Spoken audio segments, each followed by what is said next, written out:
I was so fortunate to have been in the press pool aboard the mighty Queen Mary II when she sailed into Long Beach, California to meet her namesake, the 1936-built legend, the Queen Mary. Long Beach pilot, meeting the Queen Mary II.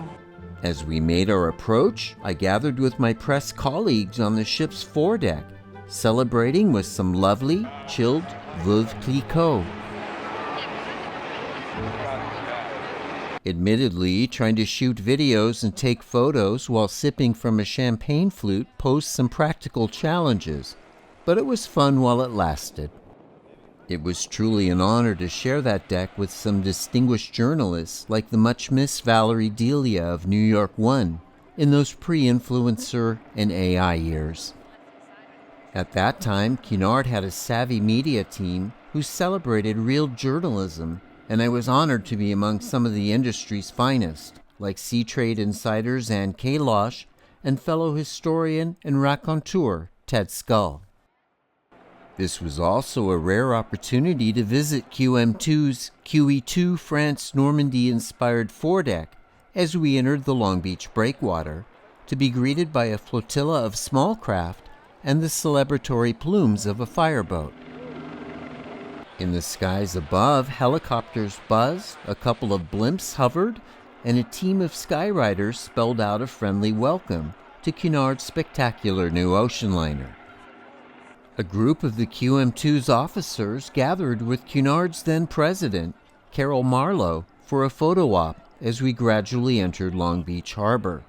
The young accomplished officer on the left is Ben Lyons, who is now CEO of IOS Expeditions. As a pirate ship crossed our bow, the QM2 had something to say.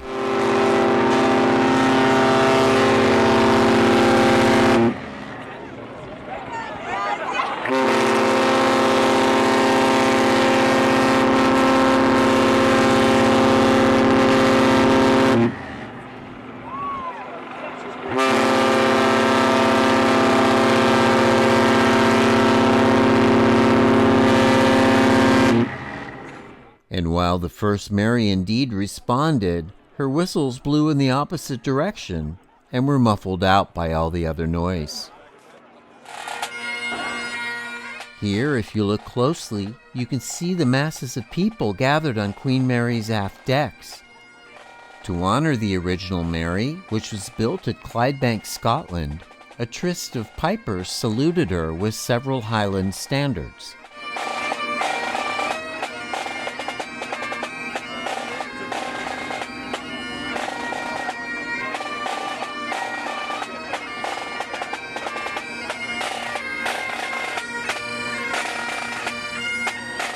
Even though we weren't very close to the Mary, the QM2 was already beginning to stir up the silt with her deep 33-foot draft.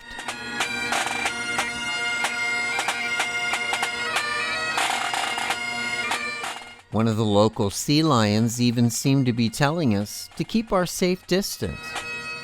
Oh, that's lovely. So instead of getting closer, the mighty QM2 kept her distance, but did a pirouette for the Mary as we looked on.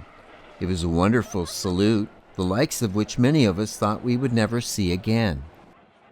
And if nothing else, I was just thrilled to be able to stand on that off-limits bow and stare at that impressively powerful curvaceous superstructure, portions of which were inspired by the Mary and her less lucky consort, the first Queen Elizabeth. Furthermore, to capture the original Mary in the same frame was worthy of another mighty salute.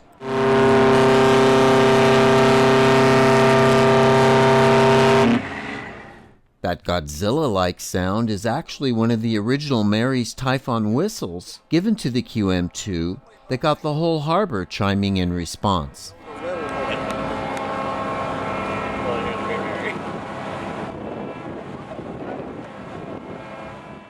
Along with some hoorays from just about all aboard, and a final word from the QM2.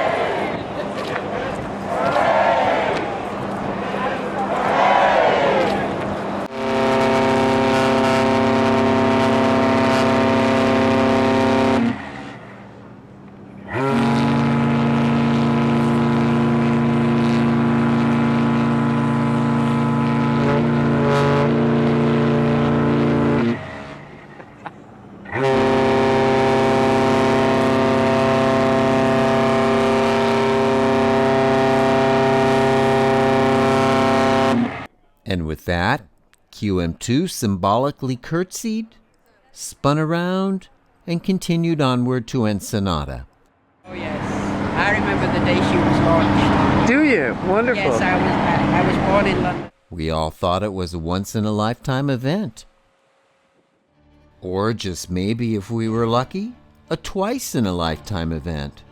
This morning, nearly 20 years after the first royal rendezvous, at a time I would normally be going to sleep, I was boarding the Long Beach Catalina Express boat near the Queen Mary to witness the second royal rendezvous between the two Queens Mary.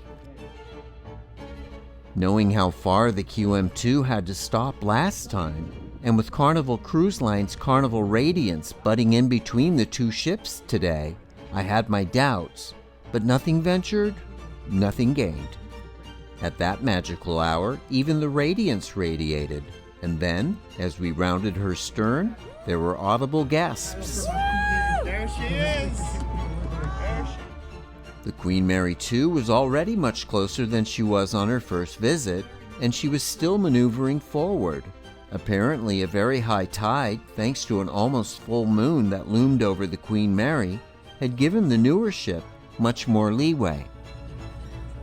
And while the 1936 built Mary, which by the way is looking way better than she did in 2006, patiently awaited, her Cunard Air continued to approach, gradually obscuring the interloping Carnival craft.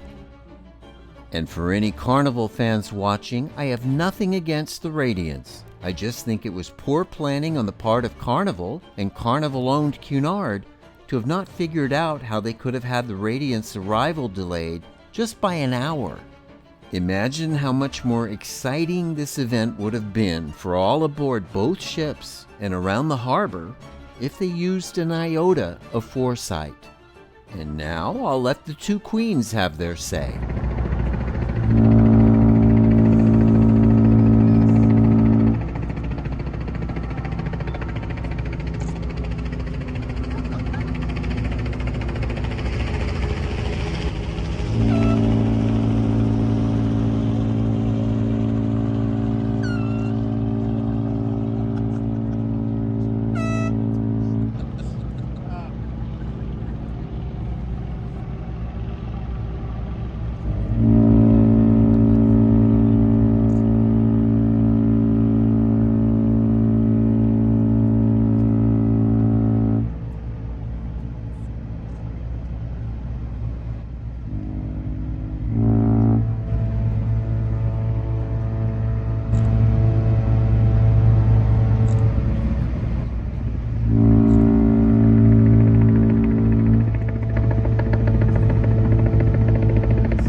Well, even with that news helicopter in the mix, it was a magnificent salute, and kudos to the captain of our boat for maneuvering us into the ultimate vantage point.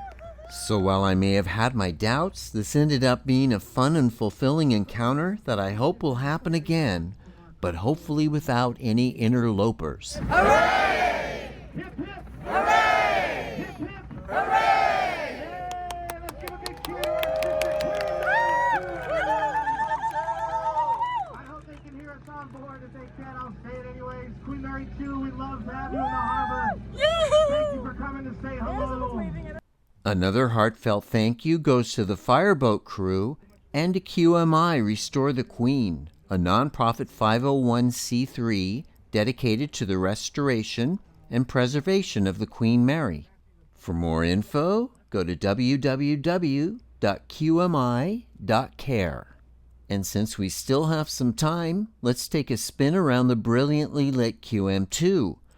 Her stern is an unusual combination of a classic cruiser spoon stern set atop a sponson inspired by the Niccolò Costanzi-designed Oceanic of 1965, combining aesthetics with functionality. Nieto, which would become modern-day Long Beach. Juan Temple purchased the land in 1843. He established Los Cerritos Ranch House, which played an important role in the... That last bit was actually a salute from the Carnival Radiance. And here, the QM2 looks quite fetchingly gorgeous in that golden light. Well, now it's time to head back to the Queen Mary, the stateliest ship. Long may she continue to rule, inspire, and grace us with her presence.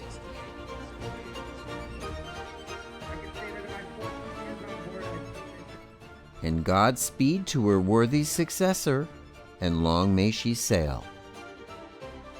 As ever, a quick thanks for watching, and much gratitude to those nice people I met on the Queen Mary who watch and support my rather humble channel.